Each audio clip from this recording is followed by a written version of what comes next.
અને હવે વાત કરવી છે નકલીના ખેલની જે ગુજરાતમાં ભરપૂર ખેલાઈ રહ્યો છે, ખુલ્લેઆમ ખેલાઈ રહ્યો છે, બિંદાસ ખેલાઈ રહ્યો છે અને બેપરવાહ ખેલાઈ રહ્યો છે। અહીંયા બધું જ નકલી તમને મળે, ખાવા પીવાની વસ્તુથી લઈ ટોલ નાકા અધિકારીઓ ત્યાં સુધી। હવે તો આખા ઇન્સ્ટિટ્યૂટ પણ નકલી છે। Red and white multimedia institute સુરતમાં નકલી હોવાનું સામે આવ્યું છે। વીર નર્મદ દક્ષિણ ગુજરાત યુનિવર્સિટી દ્વારા એને મંજૂરી જ નથી આપવામાં આવી, પણ તેમ છતાં 1 થી 3 લાખ રૂપિયા ફી લેવામાં આવતી, વિદ્યાર્થીઓનું ભાવિ અંધકારમાં ધકેલવામાં આવતું। એનએસયુઆઈ દ્વારા પર્દાફાશ કરવામાં આવ્યો છે। આઝમ પાસેથી વિગતે જાણીએ। Azam, Nupur, red and white મલ્ટીમીડિયાનો બ્લેક એન્ડ વ્હાઇટ ચહેરો સામે આવ્યો છે અને સીધું જ છે કે વીર નર્મદ દક્ષિણ ગુજરાત યુનિવર્સિટીની માન્યતા પ્રાપ્ત ના હોવા છતાં પણ એ અન્ય યુનિવર્સિટીના માધ્યમોથી વિદ્યાર્થીઓના ભવિષ્યને અંધકારમાં ઢકેલી રહ્યો છે। કારણ કે આની ગુજરાતની અંદર જોવા જાય તો રેડ એન્ડ વ્હાઇટ જે મલ્ટીમીડિયા છે તેના 23 બ્રાન્ચ છે, સુરતની અંદર એની 8 જેટલી બ્રાન્ચ છે અને સીધી વાત કરી રહ્યા છે જ્યારે આખા ઇન્સ્ટિટ્યૂટ સાથે 40,000 જેટલા વિદ્યાર્થીઓ એના સાથે જોડાયેલા છે અને સાથે જ પ્રતિ વિદ્યાર્થીએ 1 લાખથી 3 લાખની ફી ઉઘરાવવામાં આવતી હતી એવું એનએસયુઆઈનો દાવો છે। અને સાથે એમને એવું પર્દાફાશ કરતા જણાવ્યું છે કે આ યુનિવર્સિટી થકેથી જે વિદ્યાર્થીઓ તેનું ભવિષ્ય અંધકારમાં જઈ રહ્યું છે। કારણ કે આના અંદર જે મહત્વના કોર્સ છે જે BCA, MCA, BSc, IT, MSc, IT computer engineering, આ તમામ કોર્સ જે છે તે યુનિવર્સિટીની ડમી માર્કશીટ આપવામાં આવી રહી છે અને સાથે જ એમને એવી લાલચ આપવામાં આવતી હોય છે કે પરીક્ષા પતશે, તમે પાસ થશો એટલે તમને નોકરી પણ મળશે। જી, ગુજરાત ભાજપના રાજમાં છેલ્લા ઘણા સમયથી પ્રાઇવેટ યુનિવર્સિટીનો રાફડો ફાટ્યો છે। આ પ્રાઇવેટ યુનિવર્સિટીની મિલીભગત અને દુરુપયોગથી ઘણી ઇન્સ્ટિટ્યૂટો બોગસ રીતે ચાલી રહી છે, જેમાંની એક રેડ એન્ડ વ્હાઇટ ઇન્સ્ટિટ્યૂટ છે, જેની ગુજરાતમાં 23 કરતાં વધુ બ્રાન્ચો આવેલી છે અને સુરતમાં 8 કરતાં વધુ બ્રાન્ચો આવેલી છે। અમે યુનિવર્સિટી વીર નર્મદમાં આરટીઆઈ કરી તો એમાંથી અમને માહિતી એવી મળી છે કે યુનિવર્સિટીએ આ બોગસ ઇન્સ્ટિટ્યૂટને ચેતવણી બી આપેલી હતી કે ગુજરાત વિધેયક કોમન એક્ટ મુજબ તમારી ઇન્સ્ટિટ્યૂટ ચલાવવી એ બોગસ છે, કારણ કે જે તે વિસ્તારમાં દક્ષિણ ગુજરાતમાં તમારે યુનિવર્સિટીમાં વિસ્તારમાં તમારે ઇન્સ્ટિટ્યૂટ ચલાવ્યું હોય તો એ વીર નર્મદ દક્ષિણ ગુજરાત યુનિવર્સિટીની એનઓસી તથા રાજ્ય શિક્ષણ વિભાગની મંજૂરી લેવી ફરજિયાત છે। પરંતુ આ લોકોએ મંજૂરી બી લીધેલી નથી અને આ લોકો પાસે એનઓસી બી નથી ને એમને ચલાવી રહ્યા છે।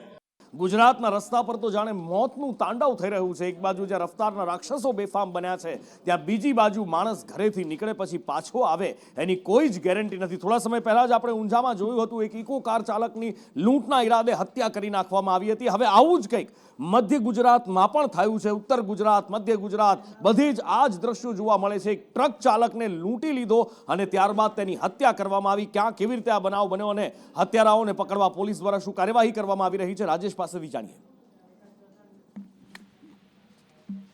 નુપુર, ખાસ કરીને જે મોડાસા લાડવેલ રોડ છે, જે કપડવંજ પાસે મલકાના પાસે હોટલ વગેરે ઘટના બની હતી। ટ્રક ચાલકને લૂંટી લેવામાં આવવાની ઘટના બની હતી। લૂંટ કર્યા બાદ લગભગ 5 ઉંમરના ટ્રક ચાલકને જાનથી મારી નાખવાની ઘટના બની છે। હાલ તો આ ઘટનાને લઈ સમગ્ર પંથકમાં ચકચાર મચી ગઈ છે। લૂંટારુઓ જે છે તે ટ્રકમાંથી લગભગ 2.85 લાખ જેટલો માલ સામાનની ચોરી પણ કરી છે। હાલ ઘટનાની જાણ થતાં Kheda SP, Kapadvanj DYSP, rural police સહિત ઘટના સ્થળે લૂંટનું પગલું મેળવવા માટે દોડી ગયા હતા। ઝીણવટભરી તપાસ હાલ ચાલુ કરવામાં આવી છે। 7 જેટલી અલગ અલગ ટીમોની રચના કરવામાં આવી છે અને આ જે સમગ્ર મામલો છે તે બાબતે હાલ તપાસ કરવામાં આવી છે। પરંતુ જે છેલ્લા ઘણા સમયથી લૂંટ અને ચોરીની ઘટનાઓ જે બની રહી છે તેને લઈ નાગરિકોમાં અને જે લોકો સતત હાઈવે ઉપર ફરતા હોય છે તેમનામાં ભય અને ડરનો માહોલ પણ રહ્યા કરે છે। હવે આ જે કિસ્સો બન્યો છે તેને લઈ સમગ્ર પંથકમાં ચકચાર મચી છે અને હાલ કપડવંજ પંથકમાંથી પસાર થતા વાહન ચાલકો પણ બીક અને ડર અનુભવી રહ્યા છે। અને આગળ વાત કરવી છે ડિમોલિશનની। ગેરકાયદેસર જે પણ બાંધકામો કરવામાં આવ્યા છે, દ્વારકામાં એનો સોંથ વળી રહ્યો છે। દાદાનું બુલડોઝર ફરી રહ્યું છે। છેલ્લા 6 દિવસથી અહીંયા બુલડોઝર ફરી રહ્યું છે। ગઈકાલે જ રેન્જ આઈજીએ કહ્યું હતું કે દેશની સુરક્ષા માટે જે પણ દબાણો, જે પણ વસ્તુઓ એ અડચણરૂપ છે અથવા દેશની સુરક્ષા માટે જોખમરૂપ છે એને ખુલ્લા કરવામાં આવી રહ્યા છે। ગઈકાલ સુધી લગભગ 50 કરોડથી વધારેની જમીન, જે સરકારી જમીન પર ગેરકાયદેસર દબાણ કરવામાં આવ્યું હતું, એ ખુલ્લી કરવામાં આવી છે। આજે 6ઠ્ઠા દિવસે પણ આ ડિમોલિશન ચાલુ છે। 1 લાખ ચોરસ મીટર સરકારી જમીન ખુલ્લી કરવામાં આવી છે। 350થી વધારે કાચા પાકા દબાણો દૂર કરવામાં આવ્યા છે અને કેટલાક ટાપુઓ જામનગર અને બેટ દ્વારકા અને જામનગર અને દ્વારકા જિલ્લાના કે જે સુરક્ષા માટે પણ જોખમરૂપ હતા, એ ટાપુઓ ઉપર જે ગેરકાયદેસર દબાણો થયા હતા, તમામ દબાણો હટાવી દેવામાં આવ્યા છે।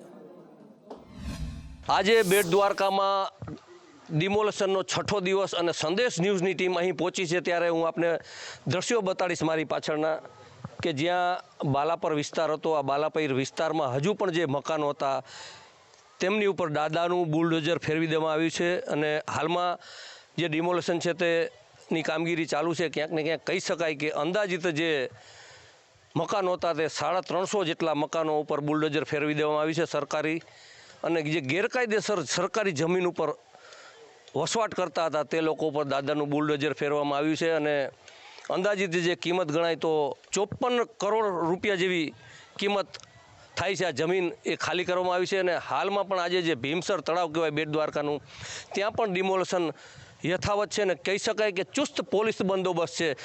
જે જિલ્લાના એસપીની ટીમ, એલસીબી, એસઓજી અને તમામ જે પોલીસ છે ચુસ્ત બંદોબસ્ત હથિયાર સહિત ખડે પગે અહીં છે. ને હાલમાં પણ ડિમોલેશન ચાલુ છે. હજી પણ જ્યાં સુધી સરકારી જમીન ઉપર વસવાટ કરતા લોકો છે એમને નોટિસો આપવામાં આવી છે અને ક્યાંક ને ક્યાંક દાદાનું બુલડોઝર છે હજી પણ ફરી રહ્યું છે.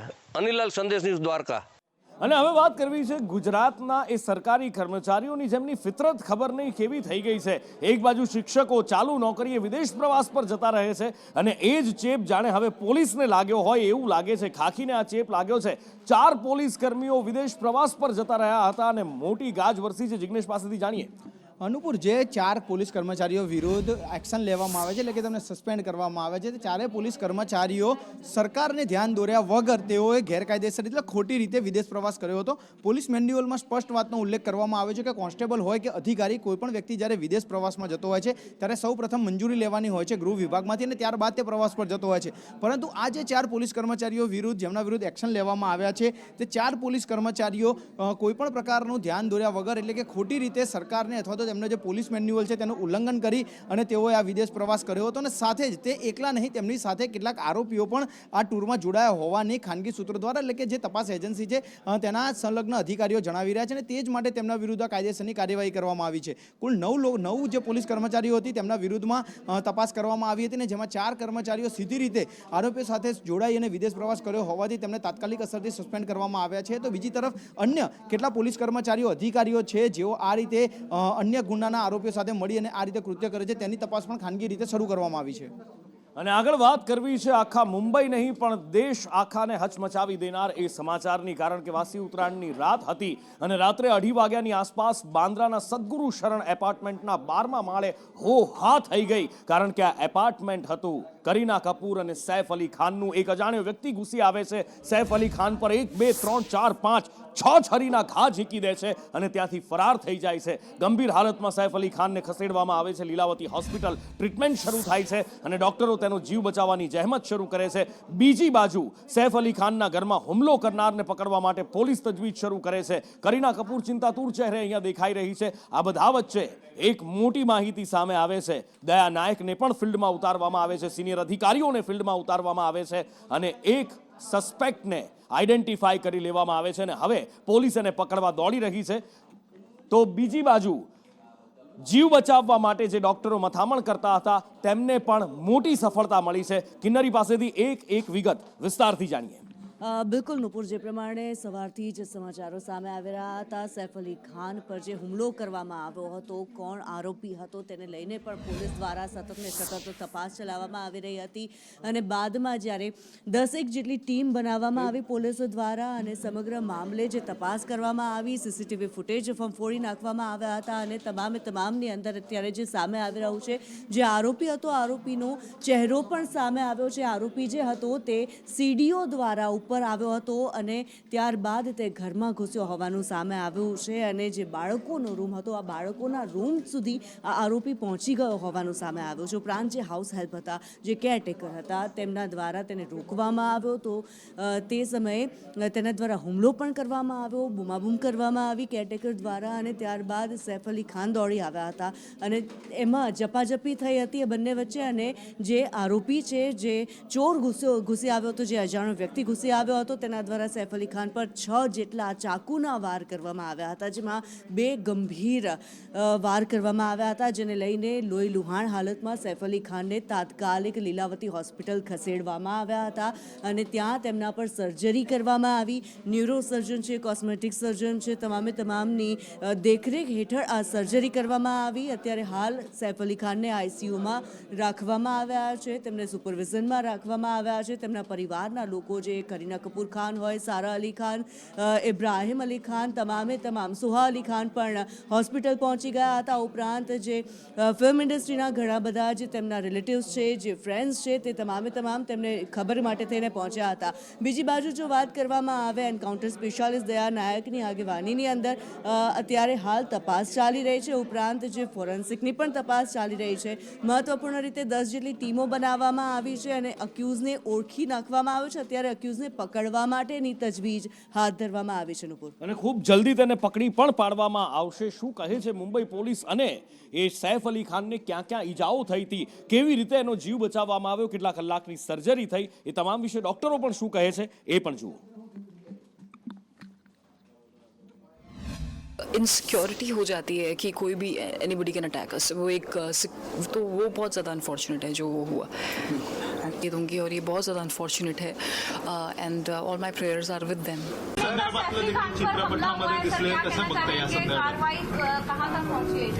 कि इसके बारे में पुलिस ने आपको सारी जानकारी दी हुई है. ये किस प्रकार का हमला है, इसके पीछे क्या है, किस प्रकार की मंशा से ये हुआ, ये सारी चीजें आपके सामने आ चुकी हैं. पुलिस उनका ऑपरेशन, मिस्टर सैफ अली खान का ऑपरेशन अच्छे से हो गया है. उनका न्यूरो सर्जरी और प्लास्टिक सर्जरी दोनों कंप्लीट हुआ है और उनको ऑपरेशन थिएटर से हमने आईसीयू में शिफ्ट किया है for 1 day observation. After that, we'll decide tomorrow. Right now, it is looking absolutely fine. He is on recovery path. अभी तक के इन्वेस्टिगेशन में ये एक चोरी का अटेम्प्ट था, ऐसा हमारे इन्वेस्टिगेशन में निष्पन्न हुआ है. एक्यूज को जल्दी अरेस्ट करने की कोशिश हमारी चल रही है और एक बार एक्यूज अरेस्ट हो जाता है तो उसके बाद आगे के डिटेल्स ये हम आपसे डिस्क्लोज कर पाएंगे. एक एक्यूज्ड आइडेंटिफाई हो चुका है, उसने स्टेयरकेस का यूज़ किया था, ये पता चला है. उस एक्यूज को अरेस्ट करने के लिए टीम्स फील्ड पर हैं. 10 डिटेक्शन टीम्स हैं जो अलग अलग डायरेक्शंस में काम कर रही है. અને હવે વાત બનાસકાંઠા જિલ્લાના વિભાજન અને ત્યારબાદ શરૂ થયેલા વિરોધના વંટોળની માંગણી થઈ રહી છે કે દિયોદરને જિલ્લો બનાવવામાં આવે અને તેને ઓગણનાથના નામ ઉપરથી ઓગળ જિલ્લો આપવામાં આવે નામ. અને એ જ લઈને આજે ઓગળથળીમાં રાજકીય આગેવાનોની બેઠક થઈ હતી. સવાલ અહીંયા એ છે કે હવે અહીંયા સરકાર કરશે શું, કારણ કે જે વિરોધ પ્રદર્શન છે એ સામાન્ય જનતા પણ કરી રહી છે. એમાં ભારતીય જનતા પાર્ટીના નેતાઓ છે, કોંગ્રેસના પણ દિગ્ગજ નેતાઓ છે, ભાજપના દિગ્ગજ નેતાઓ, ધારાસભ્યો પણ છે, પૂર્વ વિધાનસભા અધ્યક્ષ ગુમાનસિંહ વાઘેલા હાજર છે, ધારાસભ્યો હાજર છે, કેશાજી પણ પહોંચ્યા છે. અને એક જ માંગ, એક સુરમાં, વિપક્ષ હોય, શાસક પક્ષના નેતાઓ હોય કે પછી સામાન્ય જનતા, એક જ માંગ કરી રહ્યા છે કે વાવ થરાદ નહીં, દિયોદર જિલ્લો બનાવવામાં આવે અને દિયોદર જિલ્લો બનાવી તેને ઓગળ નામ આપવામાં આવે. દિયોદરને જિલ્લા મથક મળે ને ઓગળ જિલ્લો બને એની વર્ષો જૂની અમારી માંગ હતી. સરકારશ્રીએ નવા જિલ્લાની જાહેરાત કરીને એમાં થરાદ જિલ્લો જાહેર કર્યો. એમાં પ્રજાએ કહ્યું કે બરાબર છે, કદાચ તમે થરાદ જિલ્લો જાહેર કરો, પણ વર્ષો જૂની અમારી માંગ છે. ઓગળના નામથી અમે જિલ્લો માંગતા હતા, સરકારે અમારી માંગ સંતોષાઈ નહીં. છેલ્લા 14 દિવસથી ધરણા ઉપર છીએ, પરંતુ સરકારે હજી સુધી અમારી માંગ સ્વીકારી નથી. ત્યારે આ વિસ્તારની પ્રજાએ નક્કી કર્યું કે હજારોની સંખ્યામાં ભગવાન ઓગળજી પાસે પ્રાર્થના કરીએ, મહાયજ્ઞ કરીએ અને ભગવાનને કહીએ કે પ્રભુ ઓગળજી આપ જ હવે અમને જિલ્લો અપાવો. ઓગળજીના શરણે આ દિયોદર તાલુકાની પ્રજા આજુબાજુના તાલુકા જઈ અને માફ કરવાના. આજે દિયોદર ખાતે ઓગળ સંકલન સમિતિ દ્વારા સર્વ સમાજને એકત્રિત કરી અને રેલીનું આયોજન રાખવામાં આવ્યું છે. આજે ઓગળ બાપાના પગલે દર્શન માટે સૌ કોઈ જઈ રહ્યા છીએ. ત્યાં હવનનો કાર્યક્રમ છે અને દિયોદર વડું મથક થાય એની માટે પ્રાર્થના કરવાના છીએ. સરકારને વિનંતી સાથે સરકારને ધ્યાન બી દોરવા માંગીએ છીએ કે જે લોકોની, આ વિસ્તારના લોકોની માંગણી છે એ ખરેખર વ્યાજબી છે. અને એટલે દિયોદર જિલ્લામાં જ્યારથી એટલે કે બનાસકાંઠાનું વિભાજન કરવામાં આવ્યું છે, દિયોદર માટે પણ માંગ થઈ રહી છે, ધાનેરા માટે થઈ રહી છે, અને જ્યારથી સરકારે આ જિલ્લાનું વિભાજન કર્યું છે ત્યારથી જ અલગ અલગ જિલ્લાઓમાં તાલુકાની માંગ ઉઠી રહી છે. અને હવે તો આ બાજુ સૌરાષ્ટ્રમાંથી પણ માંગ ઉઠી છે કે મહુવાને જિલ્લો બનાવવામાં આવે, અને આ માંગ ઉઠાવનાર ધારાસભ્ય અને ધારાસભ્યની સાથે સાથે એ માંગમાં પોતાનો સુર પુરાવનાર કથાકાર મુરારી બાપુ છે. મહુવા તો આપણો જિલ્લો નથી એટલે હજી એમાં નહીં મેળ ખાય. ધારાસભ્ય શ્રી બેઠા છે, જ્યારે કદાચ મહુવાને આવો લાભ મળે એટલે મારા આનંદની વાત તો એ છે કે જેમ જેમ જિલ્લા વધે એમ મને વંદના કરવાનો વધારે મોકો મળે છે. મેં પૂછ્યું કે હમણાં નવા જિલ્લાઓ થયા, નવા કોર્પોરેશનો ડિક્લેર થયા ગુજરાત સરકાર, એ આમાં લેવાયા તો કે નહીં બાપુ તાત્કાલિક બધું કરવાનું એ મુશ્કેલ હતું, પણ આવતા વર્ષે આપણે એમની પણ વંદના. હા, એક જિલ્લો ભરૂચ, એક બને એક બરાબર, હા, પણ વધારે ને વધારે બને ને તો અહીંયા આવે બધા શિક્ષક. હજારો વર્ષો જૂની જૈન, બૌદ્ધ અને સનાતન સંસ્કૃતિને પોતાનામાં ધરવીને બેઠેલા વડનગર શહેરની કરવી છે કે જ્યાં ભારતનું સૌપ્રથમ વિશ્વ કક્ષાનું મ્યુઝિયમ બનાવવામાં આવ્યું છે, અને ત્યાં વર્ષો જૂની, હજારો વર્ષો જૂની જે સંસ્કૃતિઓના અવશેષો મળ્યા છે એ અવશેષોની પ્રદર્શની કરાઈ છે. વિશ્વ કક્ષાનું આ ભારતનું પહેલું એવું મ્યુઝિયમ બન્યું છે કે જ્યાં લોકો પોતાની સંસ્કૃતિના દર્શન કરી શકશે, જેને કેન્દ્રીય ગૃહમંત્રી અમિત શાહ દ્વારા આજે લોકાર્પણ કરવામાં આવ્યું છે. ये म्यूजियम न केवल वडनगर के पुरातन होने का बोध देता है, वडनगर के हर समय समयांतर में संस्कृति, व्यापार, नगर रचना, शिक्षा और शासन के भी कई सारे कंट्रीब्यूशन को, योगदान को उजागर करता है. आज यहां पर मैंने प्रेरणा संकुल परिसर का भी औपचारिक उद्घाटन किया, जिस स्कूल के अंदर नरेंद्र मोदी जी ने प्राथमिक शिक्षा प्राप्त करी, वहां आज देश भर के बच्चे इसी रास्ते पर चलने की शिक्षा प्राप्त करने के लिए आ रहे हैं. ये प्रेरणा संकुल आने वाले देश में, आने वाले देश के भविष्य में कई ऐसे बड़े व्यक्तियों का योगदान देने का काम करेगा. મોદી સરકારે કેન્દ્રીય કર્મચારીઓને એક મોટી ભેટ આપી છે. 8મા પગાર પંચને મંજૂરી આપી દેવામાં આવી છે. હિરેન પાસેથી વિગતે જાણીએ. હિરેન,